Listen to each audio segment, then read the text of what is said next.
तो हे दोस्तों, कैसे हो? एवेंजर्स डूम्सडे में सेंटिनल्स का क्या फंडा है, डीसी ने हेनरी कैविल के सुपरमैन को लेके क्या प्लान बनाए थे और जेम्स गन के सुपरमैन से भी कुछ डिटेल्स है, तो शुरू करते हैं। पहले एवेंजर्स डूम्सडे से ये रूमर निकल के आ रहा है कि डॉक्टर डूम एक्समैन से लड़ने के लिए सेंटिनल्स का यूज करेगा। सेंटिनल्स म्यूटेंट हंटिंग रोबोट्स हैं जिनका काम म्यूटेंट्स को एक दर्दनाक मौत देना है, जो बहुत पावरफुल भी होते हैं। अगर आपने X Men days of future past देखा होगा तो आपको पता होगा कि ये कितने खतरनाक है, और अब ऐसा लगता है डॉक्टर डूम इनको अपने कंट्रोल में लेके एक्समैन को अपने घुटनों पे लाएगा या फिर निपटा देगा। इससे पहले डूम्सडे के सेट से कुछ लीक फोटोज भी आई थी जिसमें एक्स मैंशन के आसपास डिस्ट्रॉय सेंटिनल्स दिखे थे। ये भी कहा जा रहा है कि डूम शायद सेंटिनल्स को अपने डूम बॉट्स, जो कॉमिक्स में उसके पर्सनल रोबोट आर्मी होते हैं, उसी की तरह इस्तेमाल करेगा।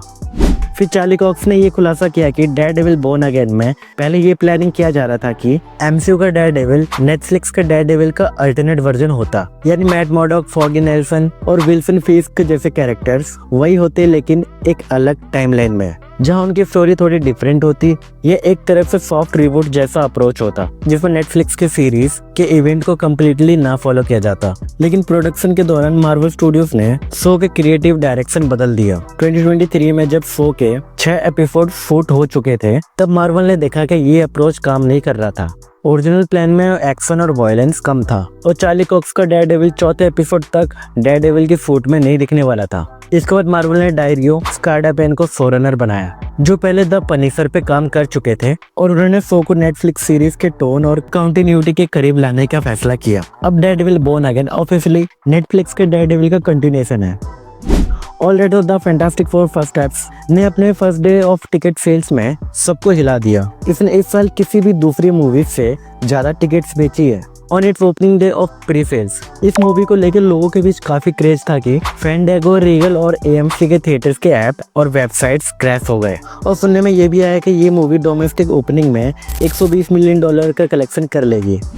फिर मार्वल की अपकमिंग विजन क्वेस्ट सीरीज में रुआर मोलिका नाम के एक्टर को टॉमी मैक्सिमोफ यानी स्पीड के रोल के लिए कास्ट किया जा रहा है। वैसे अभी ये कंफर्म नहीं है कि वो टॉमी मैक्सिमोफ के कैरेक्टर को ही प्ले करेंगे, क्योंकि मोलिका को इस सीरीज में टकर नाम से इंट्रोड्यूस किया जा रहा है। लेकिन फैंस और लीक सजेस्ट करते हैं कि ये एक्चुअल में टॉमी ही है, जस्ट लाइक अगांथा ऑल अलोंग में बिली का शो विलियम कैपलन के बॉडी में था। तो देखते क्या होता है। अब आते हैं कुछ छोटे अपडेट्स पे। तो फैंटास्टिक फोर फर्स्ट स्टेप से लगातार न्यू लुक्स और पोस्टर रिलीज हो रहे हैं, जिनको एक एक करके मैं दिखा देता हूँ। और सैडी फिनिक को लेके एक और रूमर सामने आ गया है कि वो स्पाइडरमैन ब्रांड न्यू डे में ग्वेन स्टेसी के कैरेक्टर का रोल प्ले करेगी। कुछ दिन बाद ये रूमर भी आ जाएगा कि सैडी फिनिक यंग आंट मे का रोल प्ले कर रही है।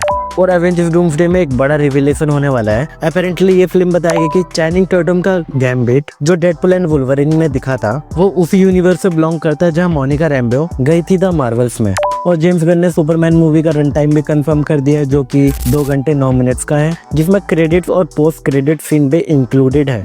अब चलते हैं डीसीयू में। तो जेम्स गन और पीटर सफरान को डीसी स्टूडियोज का को हेड बनाने से पहले वार्नर ब्रोस ने एक नए स्टैंड अलोन सुपरमैन फिल्म के लिए प्लान बनाया था, जिसमें हेनरी कैविल सुपरमैन को फिर से प्ले करते। और इस प्रोजेक्ट के लिए उन्होंने ट्रांसफॉर्मर के डायरेक्टर माइकल बे को कंसिडर किया था। माइकल बे जो एक्शन पैक्ड सीन्स, एक्सप्लोजन और पेट्रियटिक वाइब के लिए फेमस है, जो एक अलग ही सुपरमैन फिल्म देते। बट वार्नर ब्रोस का कुछ और ही कहना है। उन्होंने इस क्लेम को डिनाई किया, कहकर कि ये बात सच नहीं है। ये सब कांड 2022 में हुआ था, जब हेनरी कैविल ने ब्लैक एडम के पोस्ट क्रेडिट सीन में सुपरमैन के रोल में वापसी की थी, और फैंस को लगा था कि डीसी एक्सटेंडेड यूनिवर्स में सुपरमैन का रोल कंटिन्यू करेंगे। केविल ने भी खुद कहा था कि वो एक जॉयफुल सुपरमैन प्ले करना चाहते हैं, लेकिन ये प्रोजेक्ट आगे नहीं बढ़ा क्योंकि वार्नर ब्रोस ने डीसी के लिए एक नई स्ट्रेटेजी चुनी थी। और अक्टूबर 2022 में जेम्स गन और पीटर सफरान को डीसी का हेड बना दिया गया। इसके बाद दिसंबर 2022 में केविल ने सुपरमैन के रोल को एग्जिट कर दिया, क्योंकि गन ने एक यंग सुपरमैन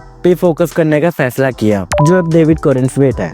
इसके बाद जेम्स गन की सुपरमैन मूवी से कुछ नए डिटेल्स सामने आए हैं, और ये सब एक children's book Superman friends and foes से रिवील हुए हैं। सबसे बड़ी खबर यह है कि बेबी जॉय, जिसका पहले सिर्फ टॉयज और मर्चेंडाइज में जिक्र था, वो ऑफिशियली मेटामॉर्फो का बेटा कंफर्म हो गया। मेटामॉर्फो एक सुपर हीरो है जो अपनी बॉडी को किसी भी केमिकल एलिमेंट में बदल सकता है। बुक के डिस्क्रिप्शन के मुताबिक जब बेबी जॉय को किडनैप किया जाता है तो मेटामॉर्फो को एक मुश्किल फैसला करना पड़ता है, या तो सुपरमैन के साथ काम करे या फिर लेक्स लूथर के साथ। अब अपने बेटे को बचाने के लिए ये एक प्लॉट एक इमोशनल और ड्रामिक एंगल ऐड करता है, जिसमें मेटामॉर्फो की लॉयल्टी और दिल का कॉन्फ्लिक्ट दिखाया जाएगा। दूसरी बात, लेक्स लूथर के सोल्जर्स का भी नाम रिवील हो गया है और उन्हें रैप्टर्स कहा जा रहा है। ये लूथर कॉर्प्स के high tech green and purple arm वाले सोल्जर्स हैं जो सुपरमैन के खिलाफ लड़ेंगे और लेक्स लूथर के क्रिमिनल प्लान को आगे बढ़ाएंगे। तो बस आज के लिए बस इतना ही। वीडियो अगर थोड़ी भी पसंद आई तो वीडियो को एक लाइक कर देना और मैं मिलता हूँ आपको अगली वीडियो में।